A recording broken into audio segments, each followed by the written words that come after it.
Okay, we are live. Well, hi, Justin. Good to see you. You as well, Max. How you doing? I'm doing all right. I'm a little tired. Was just visiting a friend last week who's dealing with a terminal illness. Young guy like me, who's Wow. and a close friend. So that was rough. I'm not gonna lie. So kind of heavy-hearted at the moment on a personal level, as well as the more broadly political stuff, all the ecological stuff that's happening in the world. That was wonderful to spend some time with a friend, but it's tough when somebody that you love and care about is sick and there's nothing you can do about it. Especially when you're young. That's especially Yep, rough. yep, yep. Yeah, this friend actually has ALS, which is known to preferentially strike people who are very nice. It's Mm. something about the gene, something in the genes, some association with people who are incredibly kind, generous, loving people. So, and that describes my friend perfectly. So, Um, yeah, pretty rough. Only the good die young. Yeah. Well, I see folks are filtering in. Thanks for joining, everyone. Justin and I are here again. I'm the author of the Biocentric newsletter on Substack, and Justin writes at Collapse Curriculum. He also has a couple other Substack side projects going on related to food and film, two of his other passions. Yeah, how you been? How you been this past week, Justin?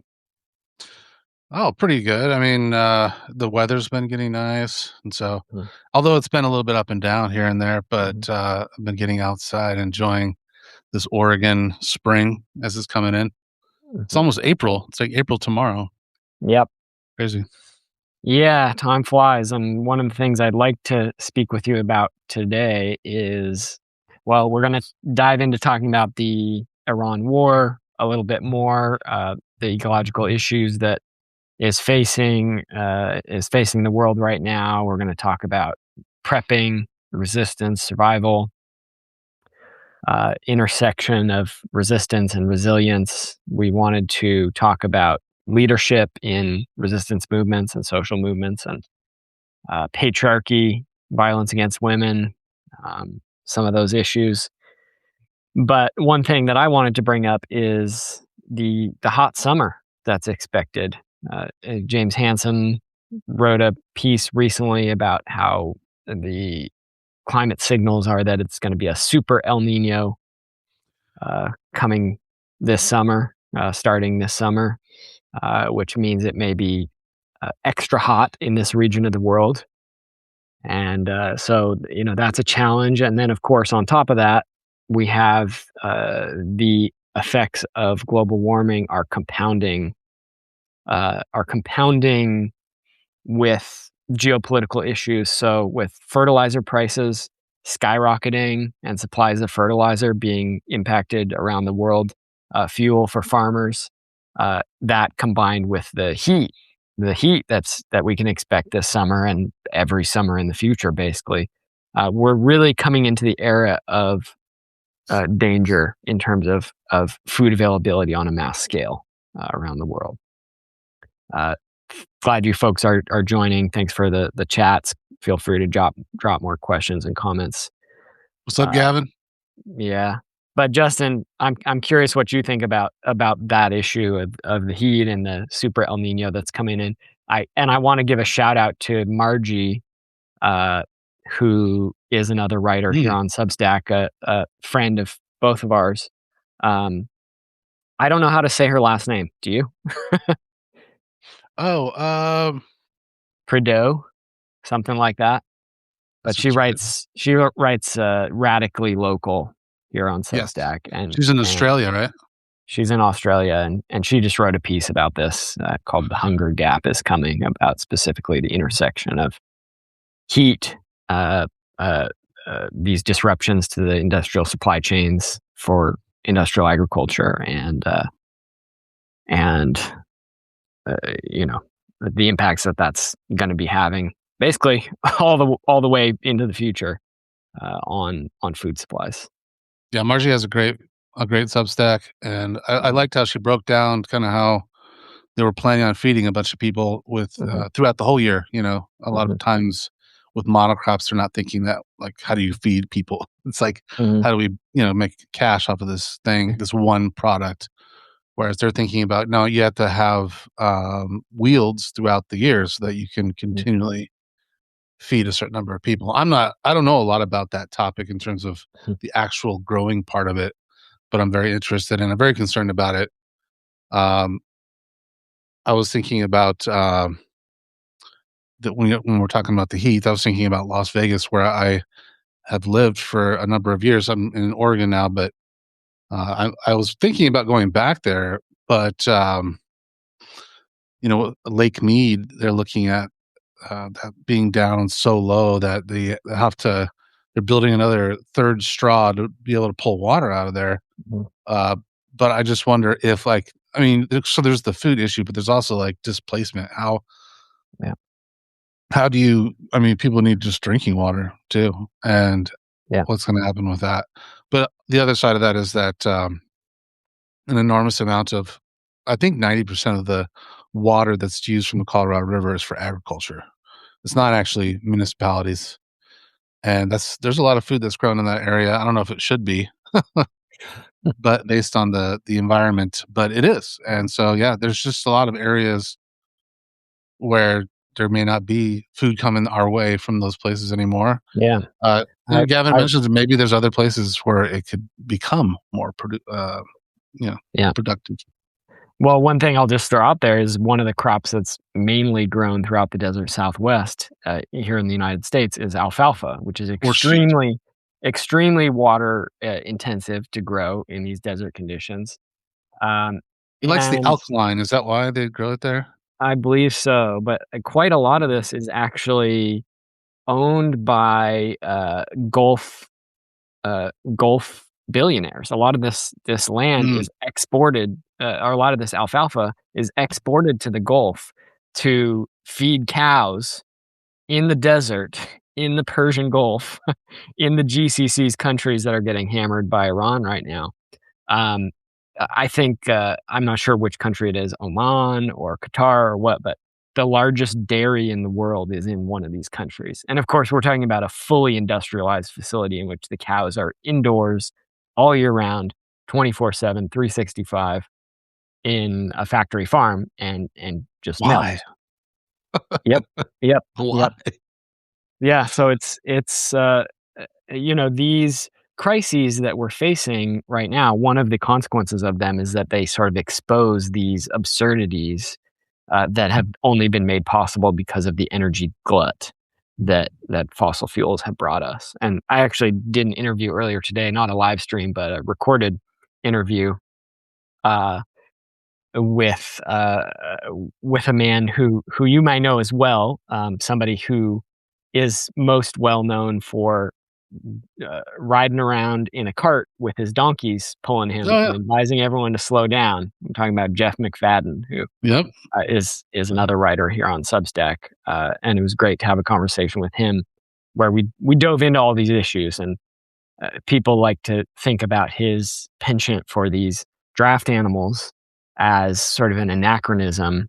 Like a lot of people look at the Amish and at these other land-based communities that still use more traditional ways to survive. And he was making the point, and I completely agree, that these aren't anachronisms. These are the future. These ways are the future. And it's the only, this energy rich period that we're living in right now is a blip. It's a blip in human history. Mm. It's a tiny, tiny fraction of all human history previously. And it is going to pass before too long. I'm convinced of it, just because of the realities that we're facing ecologically. Yeah, I was thinking a lot about, with this war in Iran, and the impact that it could have on the gas prices, Mm, and the food as well, like you were saying, and this, rising heat, all that stuff. You know, it kinda reminds me of this period before the Great Depression, or going into the Great Depression, and I started thinking about, like, I wrote a piece last week about riding a bike, instead of riding, to save money.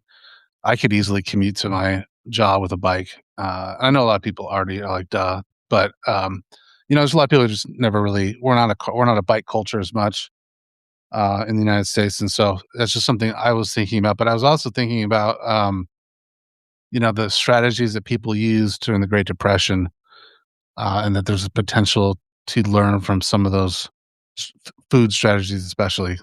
And part of that would be, growing your own food, but learning how to make, you know, food from things that you can store and that's you can buy in bulk that, will last and that's cheap because that it may come Yeah. down to that, very easily. Yeah. Yeah, absolutely. Well, my grandma used to tell the story, growing up in the Great Depression about how her family did better than most. She was in Washington State, Tacoma, Washington, and the area around there during the Great Depression, and they did better than most families, not because they had any money, they didn't, but her father grew a garden and they had chickens, and so they had fresh vegetables and they had eggs and they had meat, and a lot of people just didn't because they didn't have the skills, or they didn't put their energy there, or they didn't have access to land, and this is land is life fundamentally, not just for people, but for all creatures. We're ultimately animals like anyone else, of course. And so we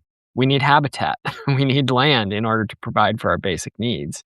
And we can provide for those needs in a lot of different ways with land, um, either industrial ways with desalination plants for water and industrial farming and indoor factory farms for dairy and so on, or in more traditional, smaller scale ways. And years ago, I went up to the Unistoten camp in, I call it northern British Columbia. It's really central British Columbia in Canada, but Canada is so huge that it's like Mm, 12 hours drive north from Vancouver, BC. right. Way way the hell up there. It's very Um, long yeah, haul.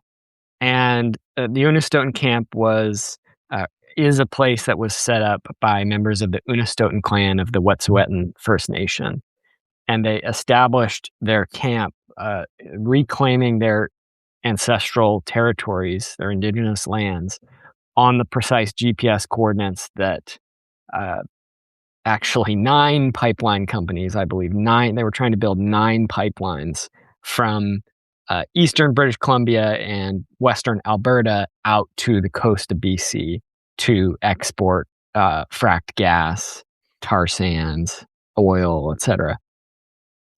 And so these people were blocking it, and so that river is called the Wedzin Kwa in their language, or the Maurice River. And we just drank out of it. It's a clean river. It's a sizable river. The size of the Mackenzie or the Willamette River here in Oregon. Um, and it's clean. It's very clean. We all just drank out of it the whole time we were there. No filtering, no boiling, nothing. Not needed. Um, Probably and wouldn't do that out of the Willamette. No, no, unfortunately. Up near the headwaters, I Yeah, actually have quite a few times, and I've been fine. But um, I think there's Timpanogos Lake also, up there? uh, well, in this case, I'm talking about the North Fork, Middle Fork, which comes out of it comes out of Waldo Lake, Okay. and yeah, that's some clean water. Yep. um, but that said, I've gradually built up over time, the ability to drink some water, more wild water than maybe most people. So I think it's possible that some people could get sick from that water. I think it makes sense to be cautious and build up if you're going to do that type of thing. Just because here in industrial culture, our gut microbiota is so messed up, we can't really handle a lot of real food and real water. Yeah, like raw It's all milk just, for yeah. example, that would be one of those things where if you'd grown up Mm, on it, you'd have a better gut, immune mm, system and probably be able to tolerate it even if it was, slightly off or something. Whereas you just, like, dived into it right now out of nowhere, it might be a little rough for you. yeah. Yeah, well, I mean, so much of traditional food cultures around the world, there's so much fermentation There's so much, whether we're talking about clabbered milk or kefirs, yogurts, sourdoughs, sauerkraut, um, Kimchi. kimchi, all these types of things, um, miso, many, many others around the world, and that we don't have that much in modern culture, at least in the mainstream diets. But anyway, this is kind of getting off the point, but I went up there to this camp, and these people are blocking pipelines. They're reclaiming their ancestral First Nation territories. And one of the things that I was most struck by was while we're up there, we ate salmon from the river.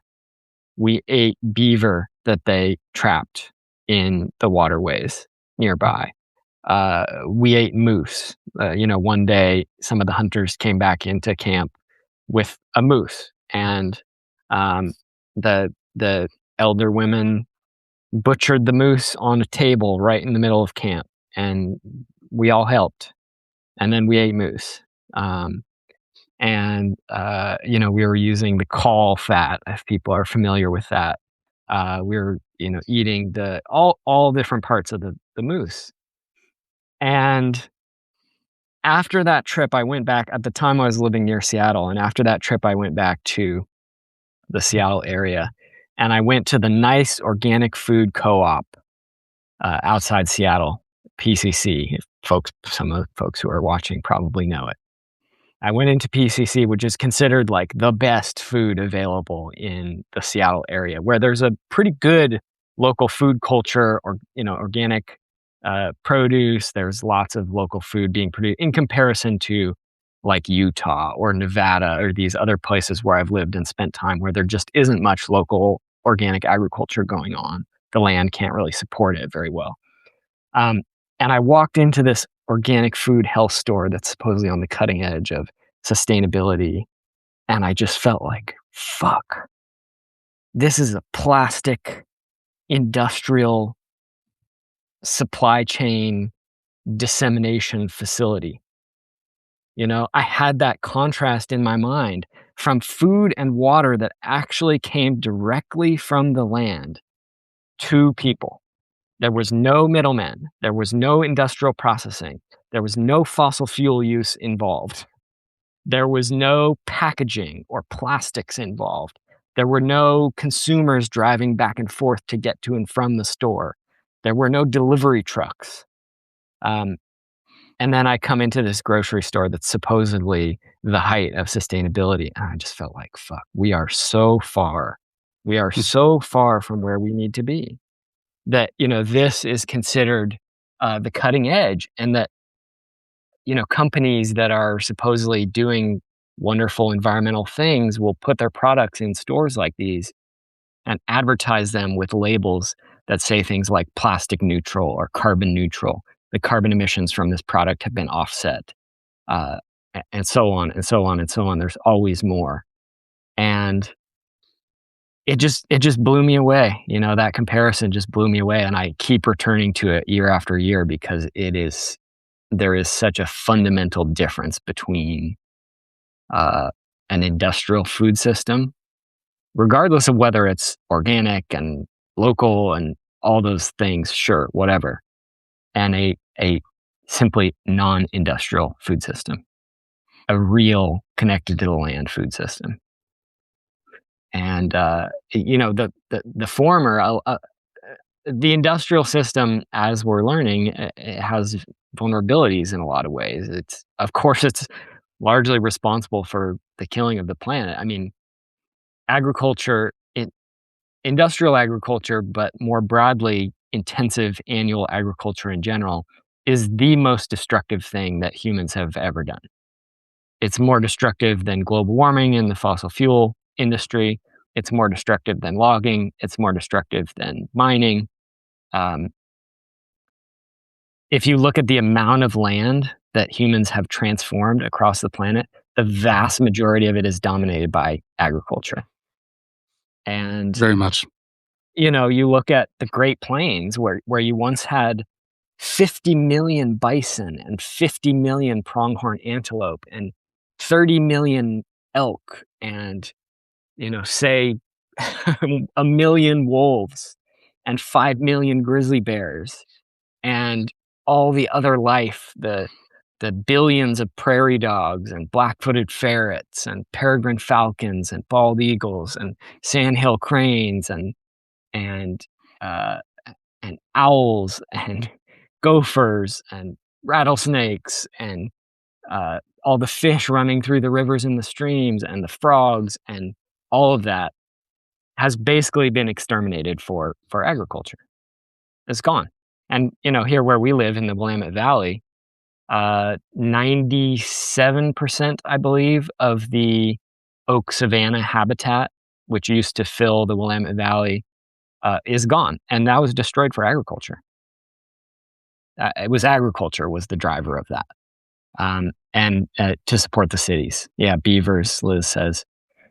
It was to support the cities, and the first white settler colonists, when they showed up in this area, they were looking down on the Willamette Valley from the mountains, and they said they thought it was an inland sea because the camas blossoms, which are this blue flower, an edible bulb, traditional food source for Native people, just an amazing plant. They just carpeted vast areas of the valley floor. And the oak trees were producing acorns and deer and elk and grizzly bears and black bears and cougars and bobcats and all salmon and steelhead, and all the local flora and fauna were thriving, and people were too in that ecology. That's resilient. That's a resilient ecology. But industrial agriculture, it allows you to vastly increase production, to pull a lot more calories out of the landscape. But the cost is you make everything go extinct, and you destroy the climate, and you pollute the water, and you destroy the topsoil, and you cut down all the trees to make room for crops, and basically you completely fuck over the future. So anyway, that's my agriculture rant for the day. Well, I just want to add to that.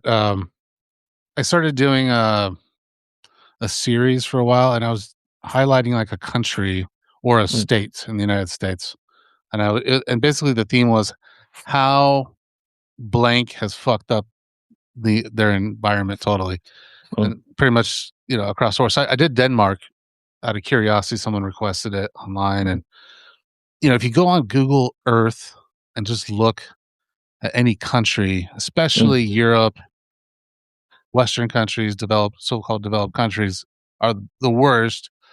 But it goes beyond that too. But like Denmark, if you just go to Denmark and look at it from the satellite imagery, there is nothing but farm.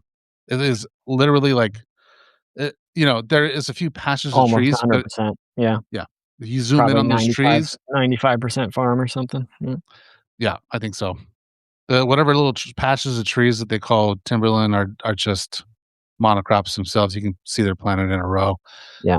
And the United States isn't much better. Like, it's funny because a lot of people believe that, the nature is abundant.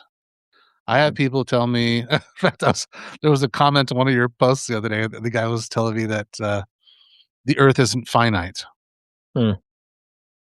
Yeah. And that's when I knew that was the end of that conversation. But people really believe that.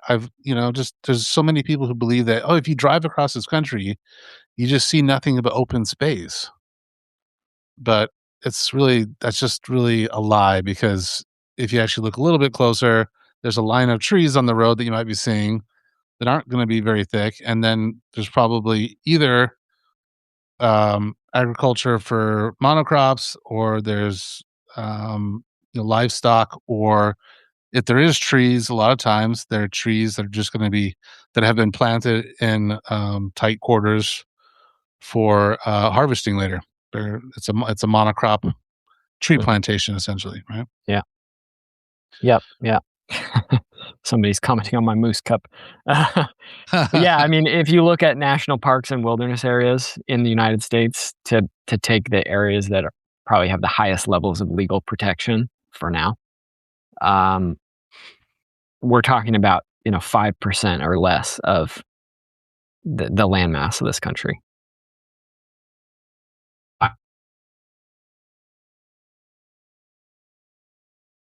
Another, and has been exploited, uh, almost all of it. So yeah, definitely in a state of ecological degradation. We're very far along that path, and this is why the concept of shifting baseline syndrome is so important. I'm sure you're familiar with it, and probably many of the folks who are watching too. But the idea of shifting baseline syndrome is that ecological change, which seems slow by human standards, is happening incredibly fast by the standards of nature, ecology, and the planet. So, for example, like I said, I talked with Jeff McFadden earlier today, and he said in his adult lifetime, 75% of the wildlife not in the United States, in the world, 75% of the wildlife in the world has been killed off, basically. Either directly killed or their habitat was destroyed and they couldn't make it anymore. 75%. So that's 3/4. Now, Jeff's getting up there. I forget, he told me how old he is exactly, but I think he's in his late 70s. So we're talking about, 60 years of an adult life. And frankly, most people aren't paying any attention to that.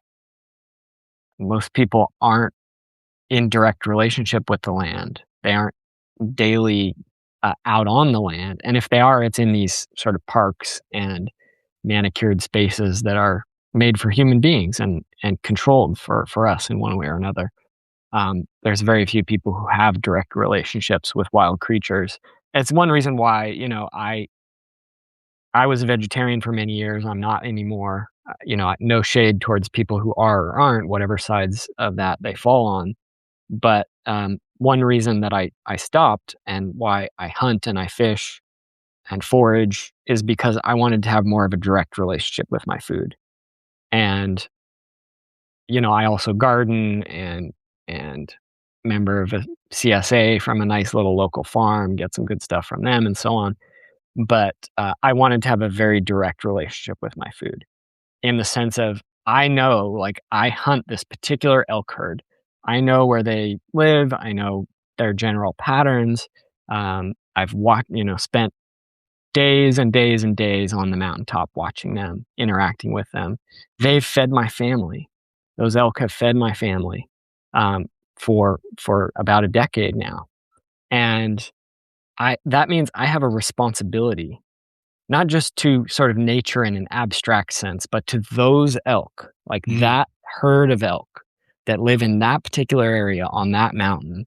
I'm dependent on them.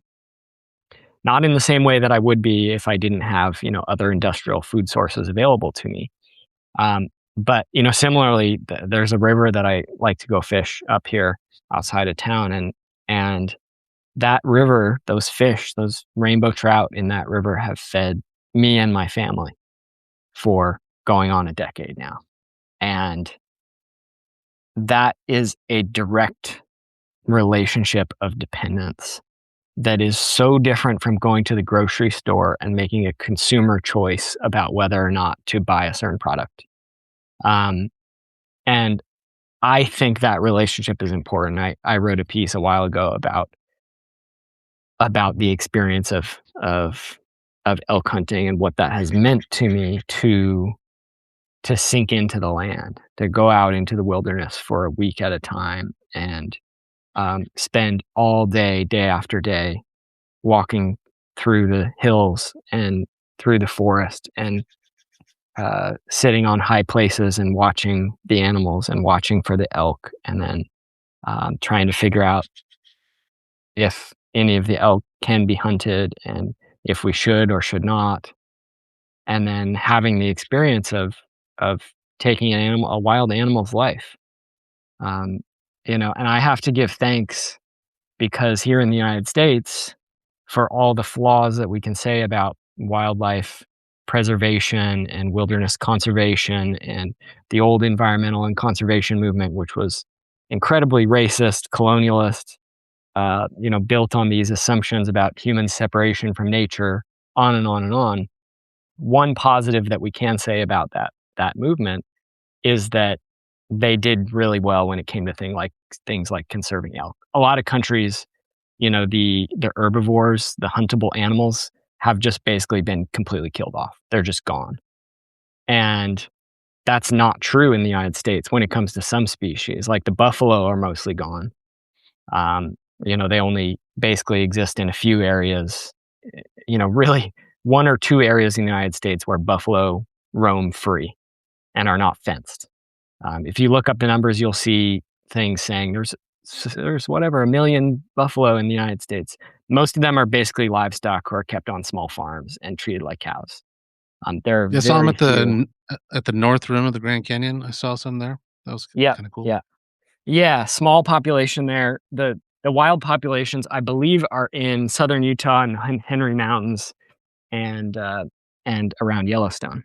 But even there, even around Yellowstone, for example, there's a hunting season such that when they step outside of the boundaries of the park, they'll basically be shot almost immediately.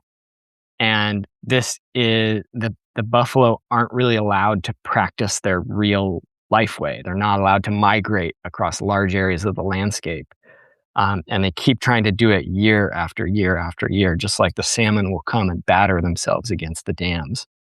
Um, and it's heartbreaking. My friend Stephanie Say and Jaden Medicine Elk have done a lot of work up there on the buffalo and fighting for them, advocating for them, because it's a real livestock state up there. Montana, Wyoming, Idaho.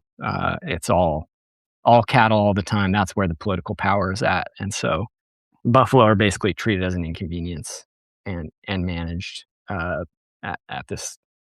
It's basically an open air prison the way that they're kept. But when it comes to elk, here in this region where I live in the West, there are healthy populations of elk. Not as many as there were before colonization, but they're not crashing. They're doing well. They're stable. And I have to give credit to those people who came before who recognized that we need to protect these creatures. And yeah, we can critique a lot of things about the environmental movement and its history in this country. But I will and continue to give credit to those people who in the past recognized, wild places are rapidly being destroyed in this country. We should figure out something like Wilderness Act. And yeah, there's critiques of wilderness, but if we didn't have that, a lot more land would be destroyed. There'd be a lot more mines, a lot more logging, a lot more destroyed places, a lot of sacred sites lost, cultural sites bulldozed.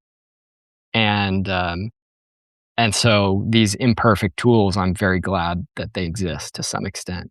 Of course, they're being, the Endangered Species Act, for example. Trump just convened the so-called God Squad the other day and waived Endangered Species Act protections for various endangered species in the Gulf of Mexico in order to push more oil drilling, offshore oil drilling, and super deep oil drilling. So these laws and legislative approaches have major flaws, major flaws. But one of the blessings, the rice whale. Thank you. Only 51 of them left in the world. God, what a nightmare. Can you imagine if there were only 51 humans left? 51, period. Speaking of the elk, I know they're not the folks here locally. I don't know, maybe I'm just seeing this on comments and I shouldn't read the comments, but people are haters on the wolves, man. Jeez. Mm. And a lot of times they'll use the elk as an excuse, like, oh, but they eat the elk. Yeah. But yeah, the area I hunt, there's actually active elk, wolves out there. yeah. And, we've seen the tracks, we've heard them. We haven't seen the wolves. Big landscape and rugged, and they probably seen us, but we haven't seen them. But I am so not worried about that. I know. I mean, if a wolf pack comes through and scares away the elk that I'm hunting, and so I'm unsuccessful, that would feel like the greatest blessing in the world to be able to to see them or even just to know that they're there. Mhm. Yeah, but people get selfish about these things and basically just look at it from one way. I mean, to me, it's a perversion of the real motivation. It's just people taking the old wolf hate that has existed for hundreds of years and has been the reason for, driving these incredible creatures towards extinction over and over and over again, and helicopter shooting and poisoning whole packs and, pulling out cubs and killing them brutally and all these things. Um, and it's just putting a modern veneer of respectability on it. Oh, they're really reducing elk populations, and so they're actually an environmental problem, We're Right. helping the environment when we kill the wolves. This is the same bullshit that's behind so much Mm. of we have to thin forests. We have to manage the forests in order to reduce wildfire danger because there are so many fires coming in. They're killing the forest. The fires are killing the forest. It's like these forests are fire adapted. Even Western Oregon forests have had major, huge, intense wildfires throughout history prior to climate change. And, that doesn't mean that climate change isn't an issue, that it's not exacerbating extreme fire weather in some cases. But I just read a book by Chad Hansen, who's with the John Muir Project. Speaking of, old school environmentalists who one can critique, but also did wonderful things. Yeah. Um, uh, Chad Hansen, he's a fire ecologist, and he wrote this book about, how even with global warming, increasing extreme fire weather in some cases, we still have a lot less fire on the landscape than is beneficial ecologically, and a lot less even high intensity fires that burn hot and that kill a lot of trees. He says there's less of that than we should have, than there has been in the historical record. There's less fire. He's like, people get this completely wrong. And, he makes a case. He's not the only one. A lot of people, including me, have been saying this for a long time, but I'm not a PhD in fire ecology who publishes on the topic. So you should probably listen to him more than me. But a lot of people have been pointing out for a long time that this, just like with the wolves, this is just another way to sneak a justification for logging in the back door. You look at the Forest Service and the BLM, they don't do clear cuts for economic development anymore. They do thinning projects to reduce wildfire intensity. They changed the language and they kept doing the exact same shit that they were doing before. That's literally what's happening. And, it's shocking. I see Jeff just joined. Jeff's a student as well of this greenwashing BS. Jeff, I don't know if you're interested. Maybe you're sitting around in your boxers right now, but I'm gonna invite you to join on the live stream if you want to hop in and say hello, if you can. No pressure. But yeah, this whole wildfire push, which ironically has been taken up a lot by the climate movement and the mainstream environmental movement, because we're scared as hell of climate change. Right. We're Right. terrified of climate change with very good reason. And these dramatic images of forest burning, um, they scare people, and we think that's going to help motivate people to stop burning fossil fuels and solve the issue and so on. A lot of people don't realize it's actually far worse from a climate perspective to log the forest than it is to have the forest burn. Far, far worse. Because when it burns, even in high intensity fires, most of the carbon doesn't go into the atmosphere. It stays in dead trees. The small stuff burns. The trees get charred. Something like 10 to 15% of the carbon gets emitted to the atmosphere. So that means 85, 90% of the carbon stays in the forest. Yeah, And if like you when do, we went, yep, mushroom, there was that burnt area. Of course, that's why the mushrooms grow there, right? That's yeah, an the morels. adaptation Hmm. to the fires, but the trees were still standing. They were just kinda charred and, the green stuff was gone too, but Hmm. I can see where it would still all be there. Yeah, and that was a high intensity fire. We're talking about a fire that burned in the Fall Creek area. Um, Jeff says he's out for a walk, so um, Jeff, you're probably on the app. It should tell you how to join. You just have to tap a button or something. I'm not sure, but if you want to hop in later, we might be on for a little bit. Um, but yeah, high intensity fire that burned in the Fall Creek area east of Eugene, Oregon, and we were out there looking for morel mushrooms, and most of the trees were dead. And what you saw, we were there, what, probably 2 years after the fire? I think it was the second spring I think after it so. burned. And all the maple trees which had burned were resprouting from their roots. And so you had young maples just bursting up, probably about 6 feet tall in most cases. You had fireweed coming up. You had Oregon grape. You had a bleeding heart. All kinds of native species, tons of wildflowers, all bursting back to life. And the thing is, a burned forest is actually fantastic wildlife habitat. Fantastic. That forest is way better habitat now for wildlife than it was before, because the trees there in that area we were walking through were mostly about probably 40 to 60 years old, I would guess, maybe 70 in some cases. Um, so they weren't really old enough to be full old growth characteristics. Whereas now what you have is dead trees. Dead trees means lots of insects come in. Lots of insects means woodpeckers and all different kinds of birds come in. The woodpeckers excavate cavities in the trees to make their nests, and they excavate extra cavities as they're testing out different places to figure out where they want to be. All those holes get used by squirrels, by other types of birds, by all kinds of arboreal mammals. And you get this lush undergrowth coming up because there's sun down underneath. The nutrients have been cycled back into the ecosystem in a natural fire process. And that lush understory brings in lots of grazing animals. The grazers bring in the predators, the cougars, the bobcats. The wolves we don't see them too often out in this area, but they're through here occasionally. It's ecologically wonderful. It really is.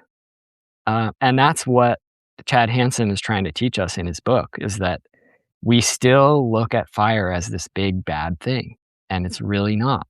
It's good ecologically to see wildfires. And that most wildfires that we see in this country are sparked by people. But with that said, most of the fires that burn big acreage are, in this extreme fire weather when that happens. Windy, hot, super dry. Those fires can't really be stopped anyway. There's literally nothing that can be done to stop them. They can cut fire lines, they can thin the forest, they can bulldoze areas, they can bring in aerial drops of these fire retardants, which are extremely toxic, by the way, to aquatic life, and dump huge plane loads of that all over the place. It's not going to stop these high intensity fires. It just doesn't work. What Um, did and you can continue, but when you get a chance, I'd be yeah. interested to know what indigenous people did. I know you've studied some of that, and I've heard. I just don't know confidently enough to say, but that there was practices for thinning, but it was more like controlled burns and things like that. Or Well, I'm not an expert. I'll first just say that, and I think practices varied a lot depending on culture, and but I do know, like in this area, Kalapuya land, they would set intentional fires, and that helped maintain the open oak savannas in the Willamette Valley, which were very productive for human food and also for wildlife. And from what I understand, they would set those fires and then mostly head up into the mountains. Like it was as part of the seasonal round type of thing. They would set the fire in the lowland and then they'd kind of just get out of Dodge for the most part and like go do the stuff up there, like gathering berries and stuff seasonally. But I think it varies a lot. But yeah, people have used fire, and there are it's not this. This is a tough thing to talk about, but the reality is we're still dealing with a cultural situation which a lot of people cling to the noble savage myth, the racist noble savage myth that indigenous people, and there's some uh, the reality is, of course, that indigenous people lived long term in place. And in order to do that, you have to figure out how to live sustainably. You can't live long term in a place while you're destroying it. And when Europeans got to this area again, for example, it was basically an ecological paradise.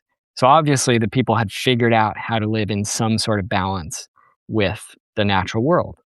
Um, and uh, a lot of people think that because of that history, all indigenous people today are inherently have traditional ecological knowledge and are still practicing their traditional ways and still Right. believe their traditional worldviews is just not true. Like right now, the Val Hoyle, who's a congressperson here in this region, and some others are trying to transfer 60,000 acres of old growth forest along the Umpqua River to the Coquille Indian tribe. And they're the Coquille Indian tribe is practically a logging company. Like they're just going to log all that, and she kind of paints it as like this is land back to indigenous people. But like this is not traditional leadership practicing traditional values, trying to live in traditional ways as much as possible in the modern world, right? This is like a colonial government set up by the Indian Reorganization Act, enacted by the US Congress, um, that uh, basically functions just like a city government in some ways, but in some ways like a corporation, like a logging company. And, I think it's important for people to see this because, you know, I think it's, we can't, of course, indigenous people are not monolithic, just like European people are not monolithic and African people are not monolithic. Um, and no people are monolithic. There's Right. people with all kinds, Khalid Benali, um, wrote about this. He talked about how there are Native American people who are fascists and who are capitalists and who are anarchists and who are socialists, and they're just people like anyone else. And there is this cultural lineage of connection to land and living in, you know, ways that are much closer to sustainability, closer to balance. Um, but we can't have sort of clouded vision that just because it's an indigenous person saying something, it means they're right. Um, so, one reason I bring this up is because I think there's a group in Southern Oregon that talks a lot about indigenous land practices, uh, uh, prescribed fire, and so on.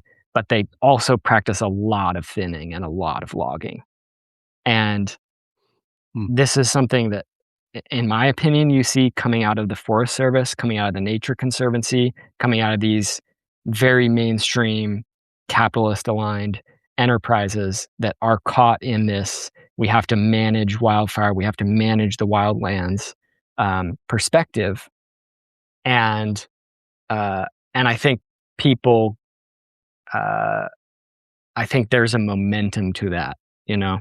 So again, I think that there certainly is a practice of lots of indigenous people. Like my friend, who's Northern Paiute, she grew up in Death Valley, and there's pine nut groves up on the mountains there. And she talked about how they would traditionally do some. I'm not sure if she said they would do fires. I think she said they did, but they would also like remove some of the underbrush around the pine nut groves, in order so that the trees wouldn't burn, wouldn't die, and so on. This is sort of like an agricultural technique. It's like a fruit tree grove, Mm. Um, so, but And I that's kind of really, true too. I've heard that there's like this food forest, like yeah, the Pacific Northwest was largely, or at least in some part, food forests that were not just, like what we see today. Mhm. So it's cultivated in a way, but still kind Yeah. of wild too. Yeah, yeah, and, the thing is, I think that we need to be wary of, a conflation between what traditional practices were and modern sort of industrial, interpretations of them. Interpretations. Um, because when I see a group like this one in Southern Oregon, I think it's called Lomakotsi or something like that. Um, when I see them partnering with the Forest Service to conduct basically industrial logging operations across tens of thousands, hundreds of thousands of acres, um, you know, I'm very, very, very suspicious of that. Mm, I understand fair that enough. there's a way to reduce fire danger to communities by doing some thinning and removal of vegetation, like within 100 yards of homes. This is well documented. Um, and like, sure, it makes sense to do that in some circumstances, especially if it's gonna if that's actually gonna protect people from wildfires and thus like reduce our fear of wildfires so that we can let them burn out in the areas further away from people and not go and log them, not go and drop these toxic fire retardants on them, then yes, I'm in favor of that type of thing. But um, but that's not what we're seeing. We're seeing just like there's this one story from this was again probably like 10 years ago in Seattle. There was a big fire season and lots of hyperbole in the media about it. And over near Leavenworth, Cle Elum, Wenatchee, excuse me, that area, there was a fire burning in wildlands that was burning towards some communities, but from what I recall, it was like 30 miles, 40 miles away from these communities and not moving fast. And the Forest Service contracted with logging companies. They went in and they cut a fire break through a protected area through old growth. And they were cutting down these trees that are 8 feet, 10 feet, 12 feet thick. There were photographs in the Seattle Times Oh of no. these, like one tree, one log on a log truck because that's all that would fit. Um, and this was spotted owl habitat. Like the fire never it got put out by the rain eventually. It never got anywhere near the communities. It never got anywhere near this fire break that was supposedly necessary. Um, and of course, that lumber gets sold off, and uh, so there is uh, there's all kinds of perverse incentives too. Like the Forest Service, when they conduct post-fire logging, they're allowed to keep any of the revenues that they make from post-fire logging projects in their own budgets, and so they have a big financial incentive to just cut, cut, cut, cut, cut. And that's the worst thing that you could do for a forest that's burned is cut down the dead trees. Those trees need to stay. They're sponges. They're nurse logs, they're habitat for the wildlife, they're carbon storage, they're everything good. All right, sorry, I'm ranting. I'm done with my wildfire rant. It was fire, man. Don't worry. Nice. Um, yeah. Is it true that they don't even have the equipment anymore to process one of those large trees, one of those one truck trees? From what I understand, there's one lumber mill in Western Oregon that can really handle the big old growth still. So they wind up shipping those off to other places that still do that, like China or something? Is what I Yeah, I think from what I know, a decent amount of it goes to Japan of Japan. the old growth. That is logged, most of which, there's a lot of old growth logging happening in BC, and they're trying to ramp it up here in Oregon, in Alaska. Um, but yeah, I think a lot of it gets exported. Now, yeah, let's transition to something else because we were talking Mhm. about resistance and resilience. And, it's Mhm. funny because this week I wrote two sort of seemingly contradictory articles, if you think about it. One was about um, getting what I called just kind of jokingly, but the apocalypse bike. And the Mhm, idea was, if you pick the right kind of bike that's very cheap, that's made of steel, it'll mhm, last a long time. And they made a million of these bikes in the '90s, like Trek Specialized and Giant made these bikes, and there's a million parts, and they were super cheap, and it's something that will work even if there's no fossil fuels. So that's kind of like this individual thing to do. And then I wrote another post that was like the myth of personal choice as mhm, resistance.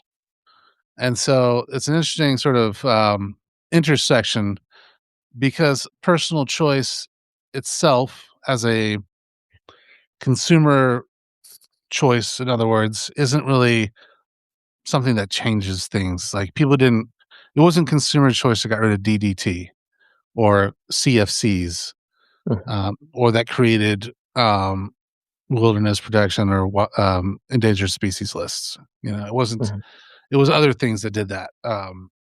But a lot of times, what we're sold, I think the idea is to put the blame down rather than up, right? So a lot of the mhm, messaging that we get is about personal responsibility and personal choice, consumer choice. But that being said, there is still, individual efforts and individual choices that can be made, and some of that might relate to resilience kind of stuff that does intersect with resistance.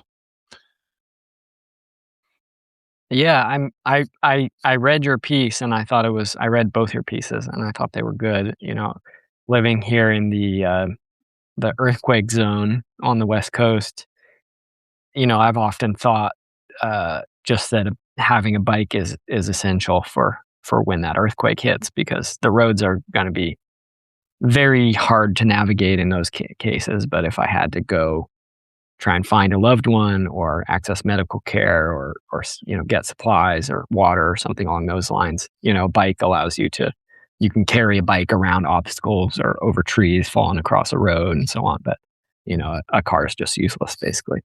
Um, but yeah, the personal change piece, I completely agree. It's you wrote about the neoliberal worldview and the extent to which that's played a key role in normalizing consumerism as our way of political action. It's such an American way of thinking that we're going to buy our way out of the crisis, and it really relates to the food conversation earlier as well. The going to the nice organic grocery store and contrasting that to actually getting food from the land. Um, I'm reminded of back in 2010. I traveled to the Arctic with a group of climate scientists who were researching uh, carbon cycles in the far north, in the permafrost zone. So they were looking at methane released from thawing permafrost, looking at subsea permafrost in the Arctic Ocean, looking at ice wedges and subsiding soils and all these issues that are affecting the Arctic predominantly, which is warming much faster than the rest of the world. And so we were in northeastern Russia, and I was documenting the work that they were doing, photography and writing. And we went up to the Arctic Ocean, to a place called Ambarchik, which was it's where folks who were sent to the gulags under the Soviets, that was sort of the embarkation point where they were then sent up the Kolyma River to the gold mines and logging camps and coal mining areas and so on. And very ghoulish, sort of ghastly place to see. Literally like out on the middle of the tundra, like one manufactured home that a couple of weather scientists live in for part of the year, and otherwise there's like the ruins of this camp and nothing for hundreds of miles in every direction, um, including trees. But But we walked out to this stream on the tundra, and we fished in the stream, and we were catching Arctic grayling, and we got ready to leave, and a storm blew in, and we were because we'd come by boat down the river on these little, small speedboats, and we couldn't. The water was too rough. We couldn't go back, and so we hunkered down on the beach for a while as we decided to try and figure out what to do. And we didn't have that much food with us, so we cooked all. We started a fire and we cooked all the fish that we caught. And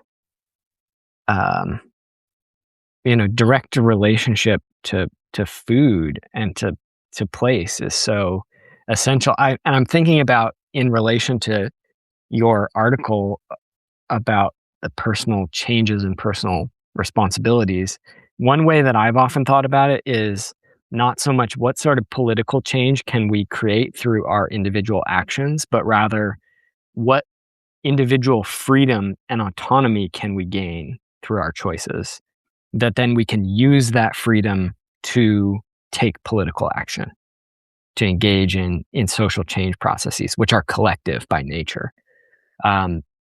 And this was sort of brought home to me by a native friend of mine, a Mi'kmaq friend, who talked about this, and he said basically the less you are dependent upon capitalism, upon industrialism, upon corporate supply chains, upon government largesse and these types of things, the more freedom of action you have to fight against those systems.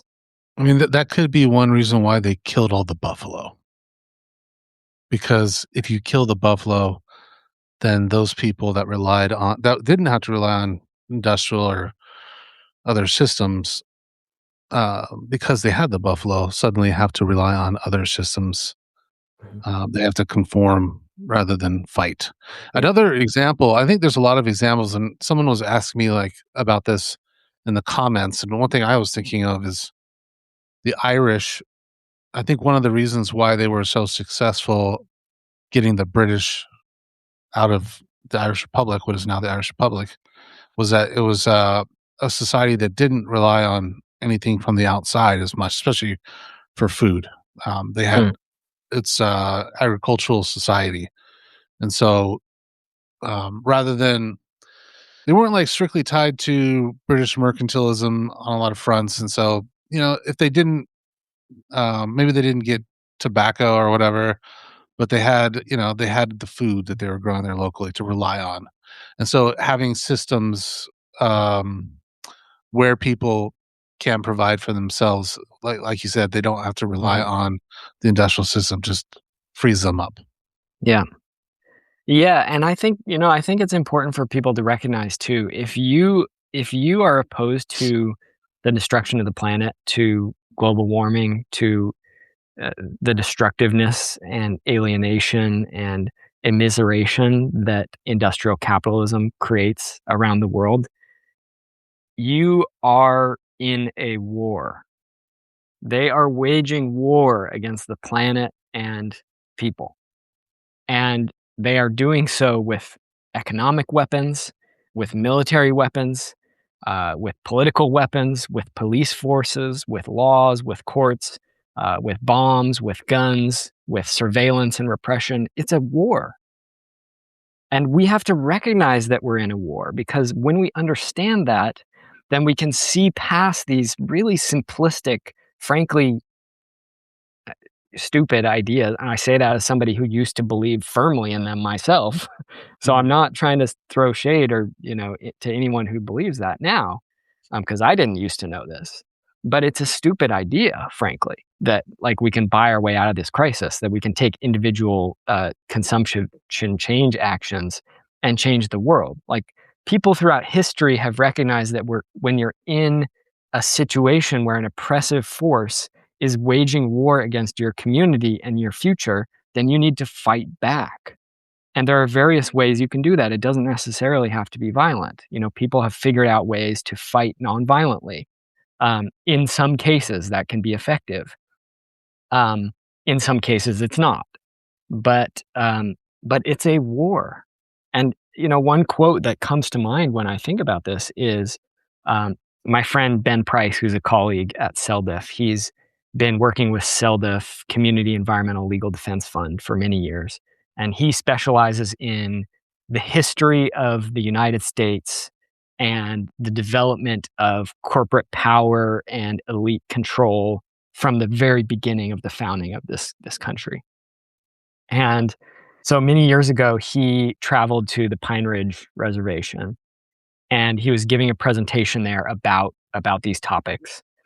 And he was telling people how communities in the United States do not have the legal right to make decisions that restrict corporate power in their communities. So if you and 100% of the people in the town where you live get together and decide to vote unanimously to make a law that uh, no pipeline shall operate in our city limits, or no water bottling facility, or no industrial food farming facility shall operate within our city limits, or anything along those lines, no fracking within our city limits, anything that's going to restrict corporate power, they will sue you and you will lose in court, because the 14th law, Amendment. yeah, the law in the United States says that corporations have the right to engage in these activities, and communities do not have the legal right to stop them. That is the definition of tyranny. There is no democracy to make those decisions. And that is profoundly fucked up. And that's why so many people don't even want to believe that that's true. But it is. It's the truth. It has happened over and over again. Look at Toledo, Ohio, where their water supply got shut down to hundreds of thousands of people because of industrial pollution from factory farms. So the people got together, they voted to pass a law to give rights to Lake Erie to basically be free from pollution. The same day, within hours, the corporations filed a lawsuit and they won in court, and the law was overturned. So the people's vote didn't mean shit Equal in comparison protection? to the corporate Is it power. what do you know if that's what it was? Was it equal protection? Um, it was I believe it was ruled an unconstitutional law for something along those lines. Um, Uh, in Las Vegas, we had Red Rock Canyon, which I don't know if you've been mhm. there. Yeah, yeah. I may have recommended it to you when you were Yeah, coming in one beautiful place. time. Yeah, this big developer wanted to build a bunch of houses up there, and um, I think he got some of the land near it and tried to change the zoning.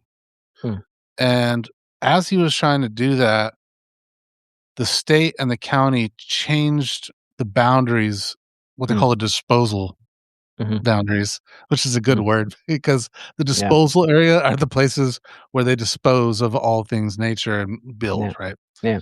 So they wanted to change the disposal area of Clark County so that the guy couldn't build out in that area Mhm, because they didn't want to have yeah. this development in this wonderful conservation area.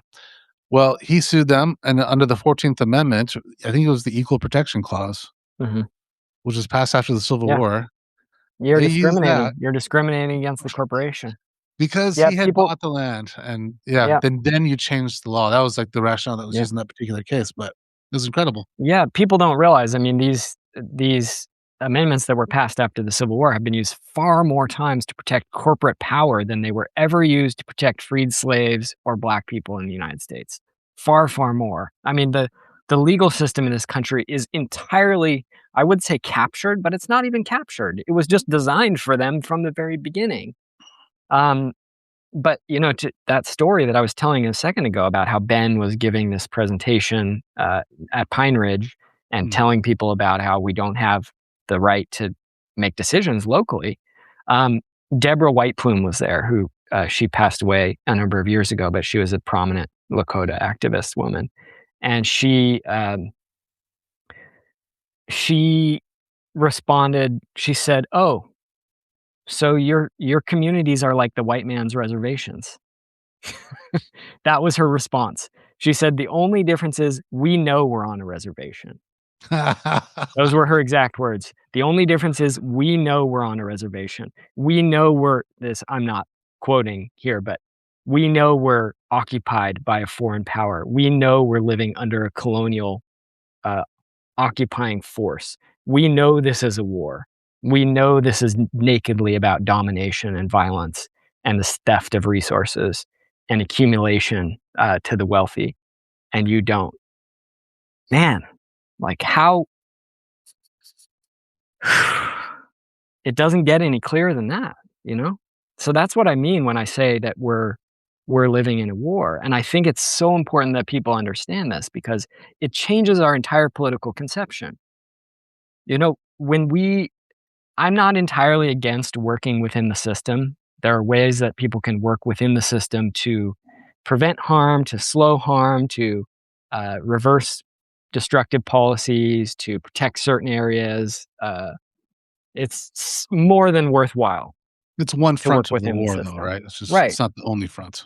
But we need to understand that excuse me, it's very limited. You know, unless we have fundamental revolutionary transformation in the society, uh, it's just going to get worse and worse and worse Mhm. ecologically until all life is basically gone on this planet. And that's the path we're on right now. Yeah. So, you know, either we have revolutionary change or we're toast. I mean, that's where we're at right now, in my opinion, and that's why so much of my work has been about what that revolutionary transformation looks like. Because we're not, you know, this isn't the 1860s. This isn't Marx anymore. Like this isn't the working class rising up to overthrow the the bourgeoisie and take the seize the means of production and so on. Even though I think there's a lot of good in those analyses and those strategies. But we've seen in the socialist countries the very same industrial productivism that's driving the ecological crisis. Like the whole concept of GDP and economic growth came out of the Soviet Union. It came out of this, like the socialists invented that concept. It wasn't the capitalists, the socialists invented that first.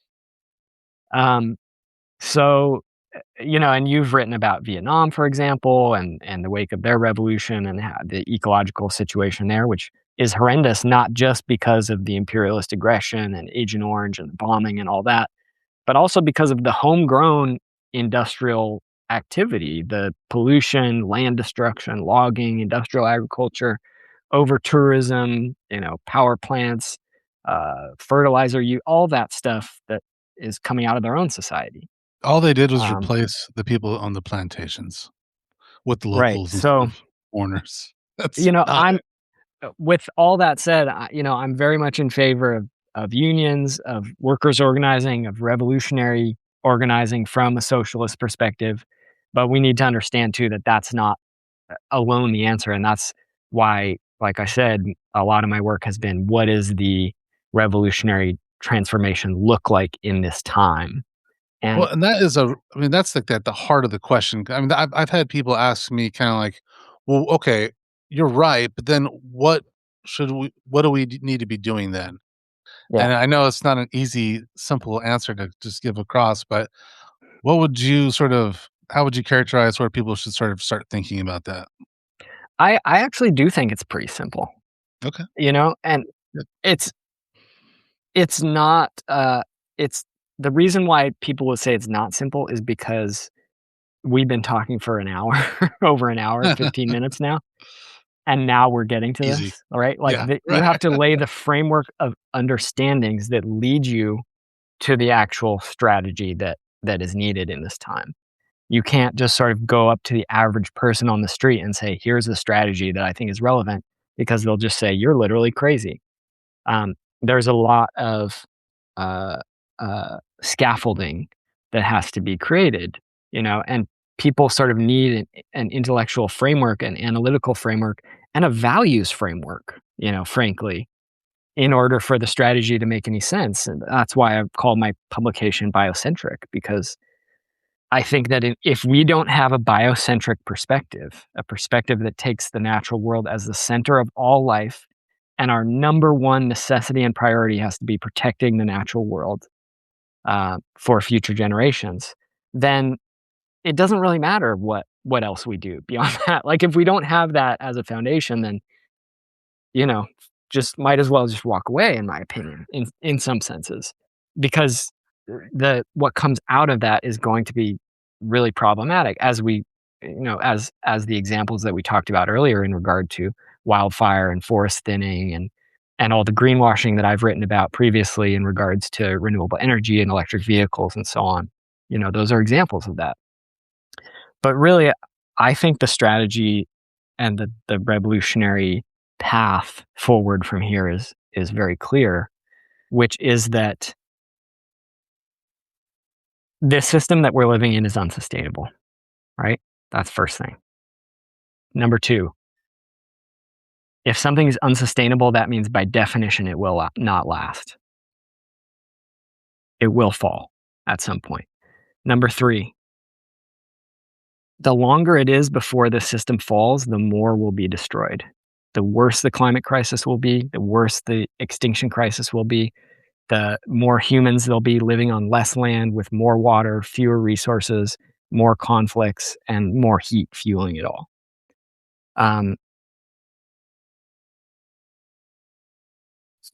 Number four, that means that the sooner this system falls, the better.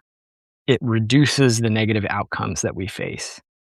So those 4 points, they lead us to the idea of industrial collapse, of the collapse of the global industrial economy, which I've been saying this for many years. I think this is the best possible outcome for the future. And by that, I don't just mean it's not realistic to think that just means snap your fingers and it's all gone. That's not what this will look like.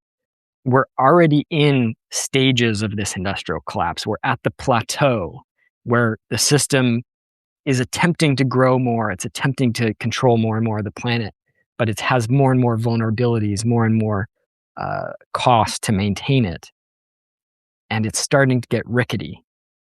And so we're entering this stage of descent, of collapse, of simplification. And so I think number 5 would be, we need to assist in this collapse. And from my perspective, that means 2 things. It means, number 7, we need to accelerate the downfall of the most destructive aspects of this system that we live under. So that means we need to hasten the collapse of the fossil fuel economy, the collapse of the mining sector, the collapse of industrial logging, the collapse of global supply chains, global financial networks, global information technology grids, networks, all of these things.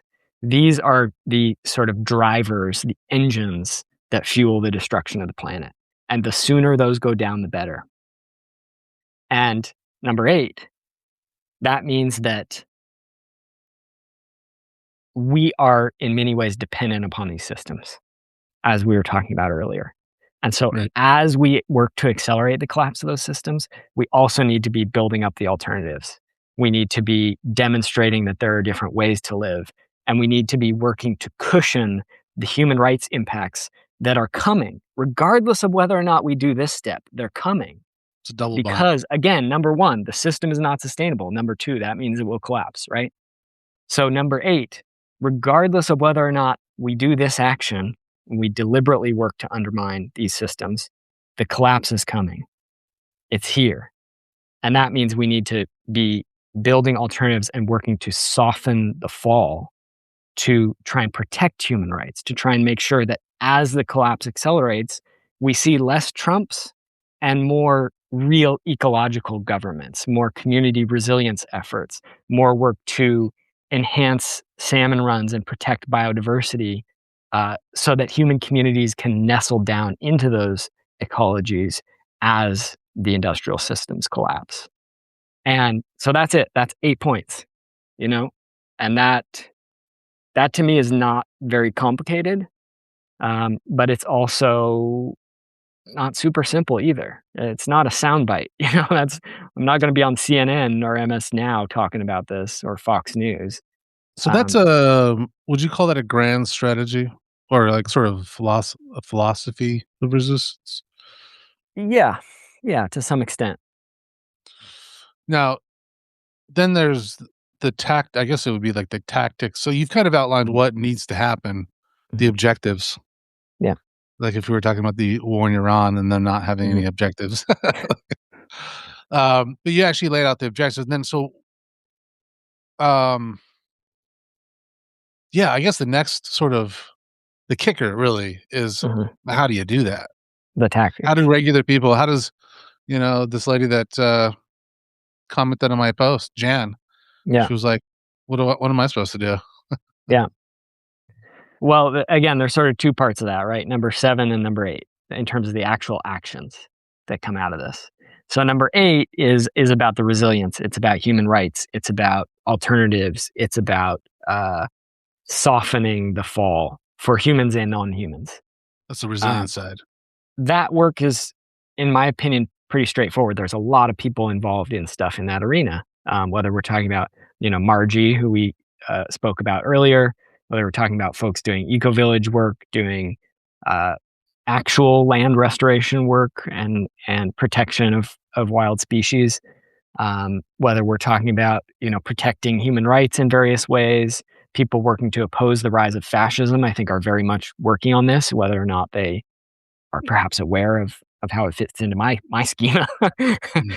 They're not, I'm sure, besides the 58 people watching this. Um, and and I think also what falls under this is stuff um, like family planning that I wrote about, for example, in Iran in that recent post a couple weeks ago. Um, it's about how do we minimize the harms that are associated with the collapse of industrial civilization. And I think a lot of people kind of get overwhelmed by that because they're trying to solve the whole problem at once. But it's not like that's work for millions and billions of people, you know? Yep. That's life work. Um, and then back to number 7 is about accelerating the collapse of the destructive systems. There are many ways to do that. There's various forms of nonviolent direct action. There's interventions through the legal system to halt industrial destructive projects. There's uh, there's there's hacking, ways to intervene in these systems through hacking, through whistleblowing, um, through labor organizing, through through blockades, strikes. Um, And then there's various forms of sabotage, which I think will be increasingly essential as this goes forward, because I don't think that these systems are going to sort of give up their power uh, with any sort of volition. I think ultimately, if you want like the pipeline to stop pumping oil, you're going to have to shut down the pipeline physically in one way or another. And if you can do that, then they might rebuild it, but they might not. Like resources are becoming increasingly scarce, money will become increasingly scarce. And so that's what I think we need to be doing is hammering these industries and these facilities over and over and over and over and over again using all the methods that we have available to us. And again, that's one reason why I wrote recently that the war in Iran, while unintentional, may actually end up being a boon to uh, to the movement to protect the planet because they're shutting down 20 million barrels of oil per day. And, the rate of global warming is literally prescribed by how many barrels are burned per day. And if the barrels aren't available, if they can't get from the oil wells to the tanks of the cars and the tractors and the diesel trucks and so on, then they won't be burned on that day. Does that mean they won't be burned in the future? Not necessarily, of course. But again, that is a real way of slowing the progression of global warming. So, And that's how much of this needs to happen inside of a broad collective movement versus sort of small decentralized kind of efforts? Do you have any sense about that? well, what do you think? I mean, Turn I it think it's around on you. both. Yeah. I think it's both. Yeah, I mean, well, someone brought up population in the comment that there's a Mhm, lot of humans, and one thing that I think I'm fairly confident about, with the limits to growth, um, the book that was written in the 1972, so it's a mhm, little over 50 years old now, and the projections that they made up to this point are tracking quite well with one of their worst scenarios, which is the mhm, business as usual 2 scenario. And in that sort of model of what happens when we grow and continue to use more and more resources, there is a there's significant increase in pollution, and there's a mhm, significant decrease in agriculture and mhm, human population. mhm, Um, Mid-century is what the model predicts. mhm, That's what the empirical data aligns with. And so mhm. I don't know to what extent that that's going to be accurate, but I do believe I have little doubt that it's going to be pretty hard times. There's Yeah. going to be we're seeing it now already starting. Obviously, we've been seeing it for a while, but now you're starting to see the cracks in the empire starting to show up. With the Mm, wars that are happening. You have mm, uh, Russia invading a country. We have the United States invading Iran. They didn't do that. I'm 47 years old. I was born the year that the Islamic Republic of Iran was established, and we never invaded them up until now. You tell me what's the difference other than the guy who's the president, maybe. Um, I think it's more than that, though. I think there's it shows a dramatic shift in power in the globe. I think that shows a crumbling of the old sort of dominant systems, and there's kind of a new one emerging. Anyway, I bring all that up because I think in that process of things starting to crumble, people will see, like, if the gas prices do go up, mhm. like if oil goes up to $200 a barrel, a lot of people are going to be hurting big time. I Yeah. mean, they already are. They already are. Yeah, I mean, about 9 million people starve to death each year. Right. And that 9 and 9 as that million, gets so that's a Holocaust and a half each year. yeah, no big deal. Let's build a base on the moon. That seems like a Yeah. priority. Yeah. Let's put all our energy investments into AI data centers. So anyway, I think like we start to experience those pains. I mean, you tell me too. I'd be interested in your opinion about this, but it just seems like there's a lot more of people like you and me talking and having these kind of Mhm, conversations. Even people who were in, sort of normal mainstream uh, discussions and mhm, frameworks just a few mhm, years ago.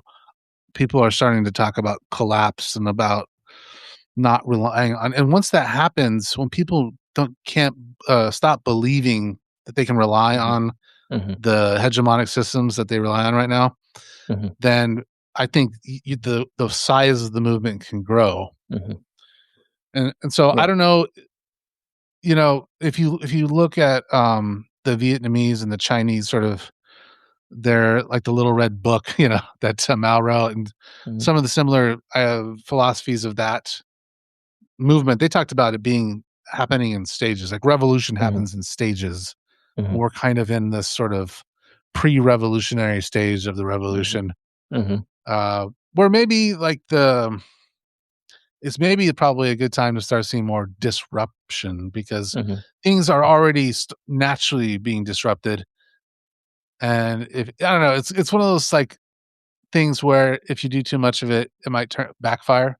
You mhm. know what I mean?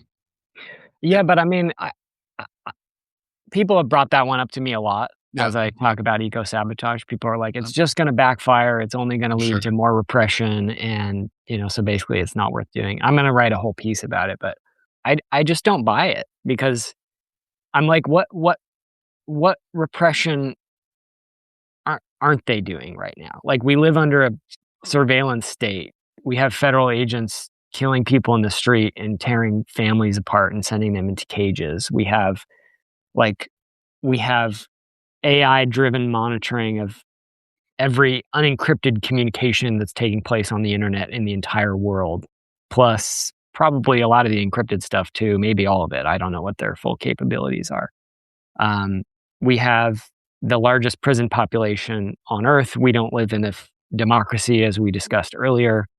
Uh, we have all this infiltration and disruption of social movements. They're it's already happening. Like, yeah, it could get worse. They could do more, but it's like, what's the alternative? We just let them destroy the planet and we like play by the rules that they set for us.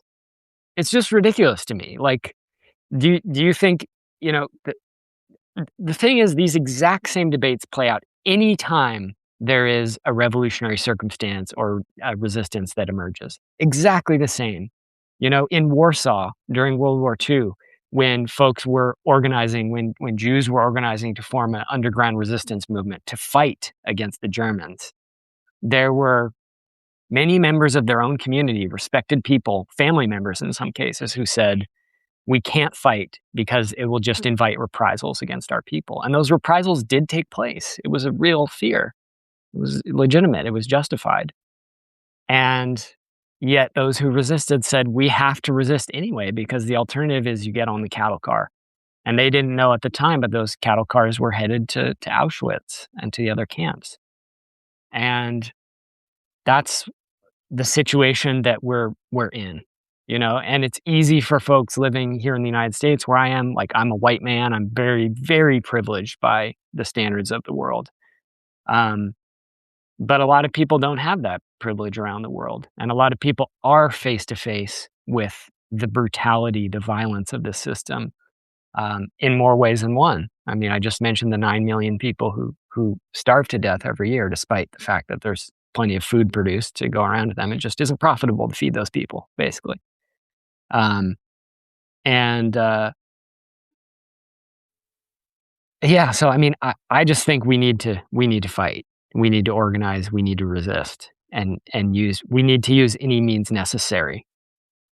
And it's because the alternative, if we don't use any means that are necessary in order to stop the destruction of the planet, then the planet will be entirely destroyed. And probably all, if not most, if not all people will die. Most, if not all, complex life on the planet's surface will die. Most, if not all, complex life in the oceans will die. And that's already playing out. Like, we're well down that road. And, More so than again, most people know. it's sort of easy. Like, here I am in Oregon, sitting in my backyard, and there's flowers blooming, and it's very easy to say that things are okay and they're fine, but they're not. They're not okay. We're living in an incredibly serious moment of crisis. And so that's, I guess, you were talking earlier, people ask what to do. And the answer is really, within those two categories, number 7 and number 8 that I mentioned earlier, there's a lot of great work to be done. And I can't tell you exactly what to do within those, because I don't know where you live. I don't know what your skills are. I don't know how old you are, what your physical condition is, what your financial situation is, family responsibilities. I don't know what sort of targets might be in your area, what sort of issues you might be particularly well suited to take on. Like, you need to take responsibility and figure that out yourself. You need to get off your butt and take action. And I say that as somebody who spent a lot of time on my butt. I'm currently on my butt, in fact. But we all need to take action. We all need to get up and do something about this. Now, and we should probably clarify here, if you don't mind. We are engaged in kind of above ground work, right? And there's a lot of there's this distinction between sort of underground work and above ground work, right? And it might be important to clarify what that means. We're talking about things, we're advocating, we're clarifying, we're teaching, whatever you want to call it, right? This is our one of the things that you can do in this work is to be a person that does those things, that organizes, that does any number of, and I think all of those things can be related. Was it number 7 and number 8 of what you were talking about? Yeah. So if you're teaching, like Margie teaches people how to plan and grow food to feed people. Mm-hmm.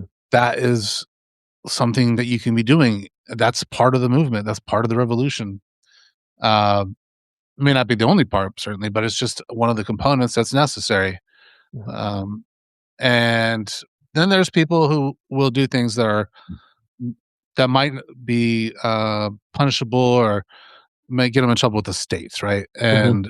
And that's what we are talking about when it comes to underground work. And so there Mhm. is people out there who have and will do that kind of work as well. More Um, seriously illegal things. Yeah. yeah, Yeah. and Yeah, you've and I even think kind of already faced backlash and sort of like, oh, you put up an outhouse mhm. or some Yeah, I mean, crazy I've been fined by the government. I've also had the FBI show up, at my house, my parents' house, call me multiple times trying to get information from me. place Just of fishing, business or work. right?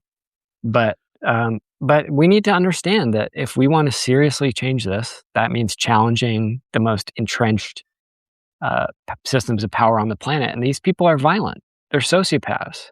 They don't care about you or me, and they will try and stop us using whatever means they can, and that includes fines, that includes jail time, that includes smear campaigns, that includes physical violence, murder, assassinations, all these things. They do this. This is how they undermine threats to their power, and we need to be real about that.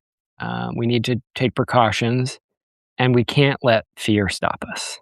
We just can't let fear stop us. We have to have courage, and I know where I get my courage is from it's from the trees out here. It's from the grass and the flowers and the birds. It's from, my son, my nephews, my cousins, my sister, my parents, my loved ones, my friends, the people who I care about.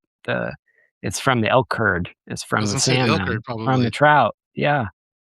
Like they're who when I'm gonna do an action, when I'm gonna even stand up and talk in front of people, when I'm going to, do something dangerous, um, for the sake of the future and the world, I get nervous, I get scared like anyone else does, and then I remember it's not about me, it's not about my ego, it's about them, and that helps me get over that fear, and that helps me push forward, despite it. I think we all need to do that. Another thing we can talk about too is that in movements of the past, we have seen individuals become big representations of movements like Gandhi, Martin Luther King Jr. More recently, we heard about Cesar Chavez, and it made me think of it. Someone brought up anarchism in the comments, and I think there's in all of this. This is kind of getting into the weeds a little bit, but in all of this, when we start working with other people, there's some things to think about. I think that are important. Um, so that we don't wind up just becoming the very thing that we're fighting against, for one thing, right? Yeah. I mean, I Yeah. think that's exactly happened with um, the Vietnamese getting the colonizers out of Vietnam. They succeeded in that, but they created a one party dictatorship essentially, and didn't really change anything fundamentally, other than they got rid of the outsiders, which is great. But and I brought up Gandhi, Martin Luther King Jr. Noam Chomsky has been in the news lately for having some relationship with Jeff Epstein. Cesar Chavez was recently in the news because it turns out that he essentially raped people, including Dolores Huerta, who's also famous in Mhm. that movement. Yeah. And the same thing, there's some things about Gandhi, even Martin Luther King, you know, personally. And again, no one's perfect. I'm not trying to like come down on every person that's done something good in the world, Mhm. but at the same time, there's a sort of a warning sign or a warning, a lesson to be learned from those Mhm. situations Mhm. about singularity of power, about Mhm. top down systems rather than sort of bottom up systems, where people make collective decisions. Mhm. And one thing I like to think about is, Murray Bookchin's ideas about collective self-governance that has now become basically the form of governance in Rojava in the Mhm. Kurdish among the Kurdish people. It's kind of a bottom-up system of democracy. Yeah. So anyway, yeah. What are your thoughts on like leaders and movements and what would you caution people about? Well, I have to go is the the only problem. Okay, I gotta go sounds here, good. but, so I'll You just have been doing this for a I'll while. So. I'll I'll tease it for a minute, and I'll Okay. just say that, uh, my understanding of anarchism is not that it's against leadership, it's against illegitimate leadership. It's against non-accountable leadership, and, um, we don't have accountable leadership in the United States for sure. Within the government, certainly not, but also within a lot of social movements. And I think that the stories of Cesar Chavez and MLK and Gandhi and all these other people who um, have done, in some cases, really horrible things, in other cases, less horrible, but still perhaps reprehensible things. Um, they're good cautionary tales because none of us, yeah, like you said, none of us are saints. And I think even though I'm here on the video talking to you, I'm not a saint. I think I have some good ideas and some answers, but I don't want anyone to look to me as like I'm the leader and you have to follow what I say. I want you to think for yourself. I want you to form your own ideas and your own opinions. And just like I've been informed by a lot of other people who many of whom I've looked up to in the past, but some of whom I later came out to find uh, were not quite the people I thought them to be. That doesn't mean that I have to throw away everything that I learned from them, everything that I gained from them. But, but the movement is larger than any leader. I think uh, before he was murdered in Chicago, the Black Panther leader who was killed there, what's his name? It's slipping my mind at the moment. I can't believe it. That was killed by the government. Uh, yeah, it wasn't Huey P. Newton. It was Fred, Fred, Fred Hampton. Yeah, yeah. Um, yes. With our powers combined. oh no, it wasn't Fred Hampton who I'm thinking about at all. I think it was Oh, Che Guevara who said, another person, Che, who was very uh, had a lot of complexity to him. Had these right. wonderful, incredible humanitarian, beautiful visions for the future and the world he wanted to create, and also in his personal life, it seemed like could be a jerk to people and maybe took advantage of women in some cases, and was imbibed the patriarchal culture that he was raised in, um but when he was about to be shot in Bolivia, what he said was, you can kill a revolutionary but you can't kill the revolution. Was it him or maybe it was Thomas Sankara who said that? Great I'm line. flipping back and forth between all the revolutionaries, but yeah, I mean, this is larger than any individual. It can't be about any individual. It has to be about the ideas. It has to be about the values and the transformation that we're trying to do. And with that, I really got to go. I got to hit the bathroom and then got to do a quick errand. Well, thanks, Max. Great conversation, and we should do Yeah, more. yeah, appreciate it, Justin, and thanks everyone for watching. We'll talk soon. Sounds good.